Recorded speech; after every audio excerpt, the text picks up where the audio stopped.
Gayatri PG college Sanchore की online class में आप सभी विद्यार्थियों का स्वागत है। प्रिय विद्यार्थियों नमस्कार। BA third year political science subject के अंतर्गत हम हमारे पेपर अंतर्राष्ट्रीय संबंध के अंतर्गत हम हमारे टॉपिक राष्ट्रीय हित में अभिवृद्धि के साधन का आज की कक्षा में हम डिस्कशन करेंगे। तो आइए हमारे टॉपिक की हम शुरुआत करते हैं। लेकिन इससे पहले अगर आपने हमारे YouTube चैनल को सब्सक्राइब नहीं किया है तो जल्दी से चैनल को सब्सक्राइब कीजिए, बेल आइकन के बटन को प्रेस कीजिए ताकि जो भी नई अपडेट हो उसका तुरंत नोटिफिकेशन आपको मिलता रहे। तो हम पिछली कक्षा में राष्ट्रीय हित के संबंध में विस्तृत विश्लेषण किया, अध्ययन किया, ये समझने का प्रयास किया कि किसी भी देश की विदेश नीति के संचालन में अपने राष्ट्रीय हितों का क्या महत्व होता है। हमने विभिन्न विचारकों के उसके बारे में अपना जो ध्येय है ये समझा। कितने किसी राष्ट्र के लिए हित महत्वपूर्ण होते हैं, इसको पिछली कक्षाओं में हमने विस्तृत रूप से अध्ययन किया है। आज हम ये समझने का प्रयास करेंगे कि राष्ट्रीय हित में वृद्धि कैसे की जा सकती है, अभिवृद्धि के क्या क्या साधन हैं, कोई राष्ट्र अपनी हितों की पूर्ति के लिए किन किन साधनों का प्रयोग करता है। तो उसमें आज सबसे पहले शुरुआत करते हैं जिसका नाम है कूटनीति, इंग्लिश में कहेंगे डिप्लोमेसी। बेहद व्यवहारिक और बहुत ही प्रसिद्ध और आमतौर पे हमेशा अंतर्राष्ट्रीय राजनीति की जब बात करते हैं, अध्ययन करते हैं तो ये शब्द जरूर हमारे कानों में गूंजता है कि कूटनीति के बल पर या कूटनीति से हमने वो मामला हल कर लिया, कूटनीति के आधार पर हमने समझौते को संपन्न कर दिया। ये कूटनीति शब्द हमेशा हमेशा हमेशा आए दिन हमारे आप देखेंगे पत्र पत्रिकाओं में, पुस्तकों में, समाचार पत्रों में, टीवी चैनल पर कहीं ना कहीं हमें हमेशा ये दिखाई देता है। और वर्तमान जो अंतर्राष्ट्रीय घटनाक्रम हो रहा है इस कोरोना के दौर में और जिस प्रकार से महाशक्तियों के मध्य एक प्रकार का जो तनाव बना हुआ है तो उसमें कूटनीति एक महत्वपूर्ण साधन बन जाती है कि कोई भी देश अपने हितों की पूर्ति के लिए कूटनीति का किस प्रकार से सहारा लेता है। समझने के लिए हम बात करते हैं कि कूटनीति होती क्या है। देखो, कूटनीति बोलें या डिप्लोमेसी बोलें, दोनों समानार्थी शब्द हैं। इसका प्रयोग सबसे पहले एडमंड बर्ग हमारे अंतर्राष्ट्रीय राजनीति के एक विचार माने जाते हैं।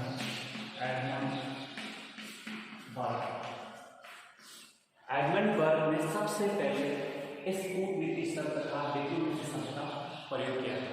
ये आपको समझना है, ठीक है। कई बार एग्जाम में पूछा जाता है कि कूटनीति अर्थात डिप्लोमेसी शब्द का प्रयोग सबसे पहले अंतर्राष्ट्रीय राजनीति में किसने किया, तो आपको ये बताना है एडमंड बर्ग ने। ये ग्रीक शब्द डिप्लाउन से बना है जिसका अर्थ होता है मोड़ना या दोहरान करना, ठीक है। अब इसमें आपको कुछ अलग अलग विद्वानों की कुछ मत हैं, परिभाषा हैं, आप समझिए। सर अर्नेस्ट सैटो क्या कहते हैं कि कूटनीति स्वतंत्र राज्य की सरकारों के बीच अधिकारी संबंधों के संचालन में बुद्धि और चातुर्य का प्रयोग है। स्पष्ट करता हूँ कि जो कूटनीति होती है वो जो स्वतंत्र राज्य की जो सरकारें होती हैं उनके मध्य, स्वतंत्र राज्यों की सरकार मतलब एक सरकार की बात नहीं हो रही, कई सरकारों अर्थात कई राज्यों की सरकारों की बात हो रही है। राज्य मतलब अंतर्राष्ट्रीय राजनीति में किसी को देश को प्राय राज्य के नाम से जाने जाते हैं। अमेरिका एक राज्य है, चाइना एक राज्य है, इंडिया एक राज्य है, इस प्रकार से आप समझ सकते हो। तो स्वतंत्र राज्यों की सरकारों के मध्य जो आधिकारिक संबंध होते हैं या अधिकारियों के जो संबंधों में संचालन में जिस कला का प्रयोग किया जाता है वो कूटनीति होती है। इसमें बुद्धि का और चातुर्य दोनों का प्रयोग किया जाता है। तो अपने हितों को पूर्ण करने की, मनवाने की जो कला होती है, वार्ता की जो कला होती है, वो कूटनीति के नाम से जाना जाता है। बात स्पष्ट हुई कि दो स्वतंत्र राज्यों के या दो स्वतंत्र राज्य सरकारों के मध्य एक प्रकार से जो अधिकारी होते हैं वो अपनी वाक्पटुता या वाक चातुर्य तथा अपने उनके बुद्धि तथा विवेक का प्रयोग करते हुए अपने हितों की पूर्ति करना कूटनीति कहलाती है। आई बात समझ में? ऑर्गेन्स्की कहते थे कि कूटनीति दो या दो से अधिक राष्ट्रों के सरकारी प्रतिनिधियों के बीच में होने वाली संधि वार्ता की प्रक्रिया को इंगित करता है। अर्थात दो या दो से, क्योंकि सिंपल सी बात है, अकेला तो कोई कर ही नहीं सकता, अकेला क्या करेगा, कुछ नहीं करेगा।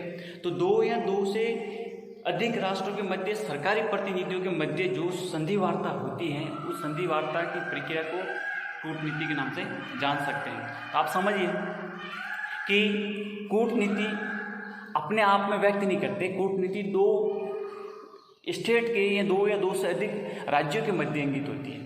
आप समझ सकते हो, हर राष्ट्र अपने हितों की पूर्ति करना चाहता है। तो जिस प्रकार आप देखिए कि अभी वर्तमान में हमारा जिस प्रकार से चीन भारत का जो गलवान घाटी में जो तनाव बना हुआ है, हमारी सेना बिल्कुल हमारे LAC पर है, लेकिन कोई भी राष्ट्र युद्ध नहीं चाहता है। हम चाहते हैं कि इस समस्या का, इस तनाव का निदान कूटनीति के माध्यम से निकले, और हम करीब करीब इस समस्या के निदान पा भी चुके हैं। क्योंकि जब दोनों देशों के मध्य अर्थात भारत के आने से और चाइना के विदेश मंत्री के बीच जो वार्ता हुई, वार्ता में ये तय हुआ है कि दोनों देशों की सेना पीछे हटेगी। तो इस प्रकार से तो ये जो हल निकला है वो कूटनीतिक हल हुआ। स्पष्ट हुआ ये बात, ठीक है। मॉवर्ट क्या कहते हैं?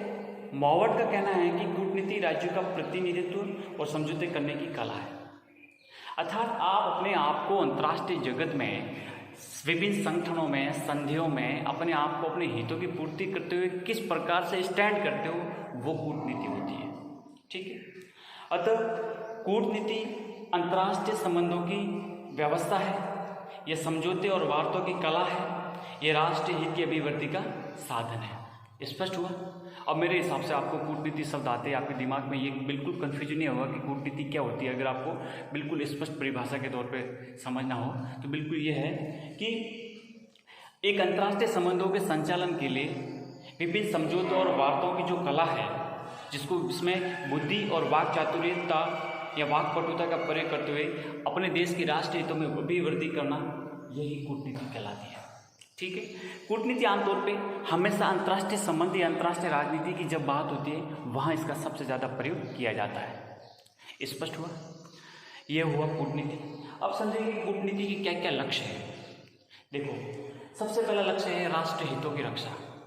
कोई राष्ट्र ऐसा दुनिया में होगा जो अपने हितों की अवहेलना करता हो। हर राष्ट्र चाहता है कि मैं ज़्यादा से ज़्यादा अपने हितों की पूर्ति करूं, बिना किसी नुकसान पहुंचाए। मेरे राष्ट्र के जो हित हैं उनकी रक्षा करने के लिए अंतिम दम तक मैं लड़ता रहूं। ये हर राष्ट्र चाहता है, और ये किसी से हो सकता है, कूटनीति के माध्यम से हो सकता है। युद्ध किसी समस्या का समाधान नहीं होता है। आप देखेंगे विभिन्न देशों के मध्य युद्ध हुए, तनाव हुए, विश्व युद्ध भी हो चुका, लेकिन अंत में तो राउंड टेबल पर बैठ के शांति वार्ता करनी पड़ती है, समझौते करनी पड़ते हैं। तो जब अंत में इस परिस्थिति में पहुंचना है तो युद्ध का माहौल तैयारी क्यों करें, पहले से हम कूटनीतिक हल निकालें। इसलिए हर राष्ट्र चाहता है कि मैं बिना नुकसान पहुंचाए कूटनीतिक तरीके से या माध्यम से अपने हितों की रक्षा करूं। इसलिए कूटनीति का प्रधान और अहम और प्राथमिक जो लक्ष्य होता है वो होता है अपने राष्ट्र हितों की रक्षा करना। इसी के साथ साथ अब राष्ट्रीय हित में किसी राज्य की अखंडता भी शामिल है। कोई कौन देश जाएगा उसके टुकड़े हो जाए, कोई चाहेगा क्या? नहीं हो, इम्पॉसिबल है। उस राज्य की एकता, अखंडता, सुरक्षा बना रखना उसकी जिम्मेदारी है, ये उसका राष्ट्रीय हित है। इसलिए कूटनीति के माध्यम से अखंडता की रक्षा करना जरूरी है। दूसरा, मित्रों से संबंध बढ़ाना। आप देखेंगे विभिन्न देश ज़्यादा से ज़्यादा अपने मित्र बनाना चाहते हैं, दुश्मन कम से कम रखना चाहते हैं।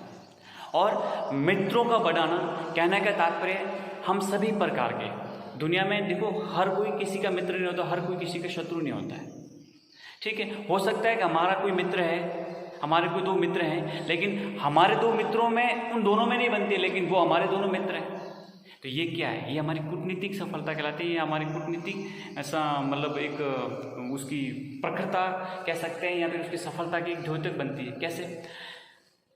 हर राष्ट्र चाहता है, किसी दो देशों के जो व्यक्तिगत हित होते हैं उन आधार पर उनमें तनाव हो सकता है, उनमें मतभेद हो सकते हैं या उनमें शत्रुता हो सकती है, लेकिन जो एक न्यूट्रल स्टेट होता है जिनका उन दोनों के मध्य किसी प्रकार का उसका कोई हित नहीं है, तो वो दोनों से संबंध बढ़ा सकता है। जैसे आप सकते हैं हमारा इजराइल के साथ अच्छे संबंध है, हमारे फिलिस्तीन के साथ भी अच्छे संबंध है, जबकि इजराइल और फिलिस्तीन दोनों दुश्मन राष्ट्र हैं। इस प्रकार से समझ सकते हैं। हम सऊदी अरबिया और ईरान की बात करें, सऊदी अरब और ईरान दोनों एक दूसरे के कट्टर विरोधी हैं, लेकिन हमारे दोनों से अच्छे संबंध हैं। तो इस प्रकार से तो कूटनीतिक रूप से हम विभिन्न देशों के साथ संबंध ज़्यादा से ज़्यादा प्रगाढ़ करना चाहते हैं। हम एक प्रकार से नेचुरल एलाई अर्थात प्राकृतिक मित्र की ओर बढ़ना चाहते हैं। ये हमारे राष्ट्र हित के अनुरूप होता है। तो हम बिल्कुल नहीं चाहते हैं कि विश्व में हमारा किसी भी देश के साथ एक प्रकार का वैमनस्य हो, तनाव हो, शत्रुता, बिल्कुल ये नहीं। हम ज़्यादा से ज़्यादा मित्र राष्ट्रों की संख्या बढ़ाना चाहते हैं जो कभी भी किसी भी विपरीत परिस्थिति में काम आ सकें। ठीक है, क्योंकि देखो ये दुनिया पारस्परिक अंतर्निर्भरता वाली दुनिया है। कोई राष्ट्र ये दावा नहीं कर सकता मैं अपने आप में आत्मनिर्भर हूँ। उसको कहीं ना कहीं किसी न किसी रूप में एक दूसरे पर निर्भरता बनाए रखनी जरूरी होती है। तो ये बेहद स्पष्ट जरूरी होता है। दूसरे हम देखेंगे और क्या लक्ष्य है, शत्रुओं को तटस्थ करना। हम मानते हैं कि मित्र बढ़ाना जरूरी है, लेकिन जो शत्रु होते हैं, जो दुश्मन राष्ट्र होते हैं, जो हमारे लिए दुष्ट राज्य होते हैं, ऐसे राज्यों को भी न्यूट्रल बनाए रखने की हमारी कूटनीतिक सफलता के लिए जरूरी है। ठीक है, उनका प्रभाव ना बढ़े, उनका हमारे मित्रों पर इस प्रकार का प्रभाव न बढ़े कि हमारे मित्र दिन प्रतिदिन कम हो जाए और हम बिल्कुल एक कोने में हो जाएं या बिल्कुल मित्र विहीन हो जाएं। ऐसा भी नहीं होना चाहिए। इसलिए शत्रुओं से निश्चित दूरी बनाते हुए उनको शत्रु विहीन बनाए रखने की भी कला है। आज देखेंगे, आज हमारी विदेश नीति की जो बहुत बड़ी सफलता और जो हमारी प्रशंसा हो रही है उसमें एक ये भी है कि हमने पाकिस्तान को बिल्कुल कटघरे में खड़ा कर दिया। हमने पाकिस्तान को मित्र विहीन करने की ओर आगे बढ़े, क्योंकि ये आपकी विदेश नीति की कूटनीतिक सफलता कहलाती है। हमने विश्व के हर एक राज्य से हमारे राजनीतिक संबंध बढ़ रहे हैं, हर एक राज्य से हमारी अंतर्निर्भरता बढ़ रही है, हर एक राज्य से दिन प्रतिदिन हमारे एक जो रिश्ते हैं उनमें गर्मजोशी आ रही है, हमारे संबंधों में निकटता आ रही है विश्व के हर राष्ट्रों में। और हम ये भी चाहते हैं कि हमारे जो शत्रु राष्ट्र है, पाकिस्तान है, चाइना है, तो इनसे हम एक तटस्थ रहते हुए हमारी कोशिश रहती है कि विश्व के सामने वास्तविकता जाए और इनको बिल्कुल मित्र विहीन कैसे किया जा सके, इसकी ओर अभी हम हमारा एक कूटनीतिक सफलता का या कूटनीतिक प्रयास भी करते रहे। अगला है विरोधी शक्तियों के गठबंधन को रोकना। अब आप देखिए, जितनी भी किसी भी राष्ट्र के विरोध में जो भी गठबंधन बना हुआ है, आप शीत युद्ध में देखेंगे कि जो नाटो और वार्सा पैक्ट दोनों एक दूसरे के विरोधी गठबंधन थे। दोनों की कोशिश रहती थी, वार्सा पैक्ट सोवियत संघ का था, तो ये सोवियत संघ चाहता था कि नाटो का विस्तार नहीं हो, नाटो प्रभावशाली न हो। अमेरिका चाहता था कि नाटो प्रभावी बने और वार्सा पैक्ट को मतलब प्रभावहीन करे। तो इस प्रकार का जब दुनिया में अलग अलग प्रकार के शक्तियों के जो गठबंधन है उनको कूटनीतिक रूप से ही रोकना और बढ़ाया जा सकता है। तो हमेशा हर राष्ट्र का एक हित मतलब एक उद्देश्य होता है कि किसी भी राष्ट्र के सामने जो विरोधी गुट बन रहा है उसको कैसे तोड़ा जा सके, कैसे बनने से रोका जा सके। ये अपने आप में एक महत्वपूर्ण कदम के रूप में या महत्वपूर्ण कूटनीतिक प्रयास के रूप में देखा जाता है। ठीक है, अगला जो है वो है कूटनीति का जो लक्ष्य है वो युद्ध का संचालन। देखो, युद्ध करना, युद्ध का माहौल तैयार करना और युद्ध किस प्रकार से करना है, सीमित युद्ध करना है या बहुत ही व्यापक रूप से युद्ध का, फिर युद्ध में किस प्रकार के युद्धक सामग्री का प्रयोग करना है, ये सब अपने आप में बहुत ही महत्वपूर्ण होता है। और ये सब इसका जो संचालन होता है वो कूटनीतिक रूप से होता है। आप अकस्मात किसी भी देश पर हमला करके परमाणु बम का प्रयोग नहीं कर सकते, परमाणु बम का प्रयोग नहीं कर सकते, वो अंतिम होता है। तो इसलिए युद्ध संचालन करना और पूरा कूटनीतिक रूप से महत्वपूर्ण एक कह सकते हैं कि उसके कदम के रूप में भूमिका निभाता है। ठीक है, तो आप समझ सकते हो कि युद्ध का संचालन कूटनीतिक स्तर पर निर्भर रहता है।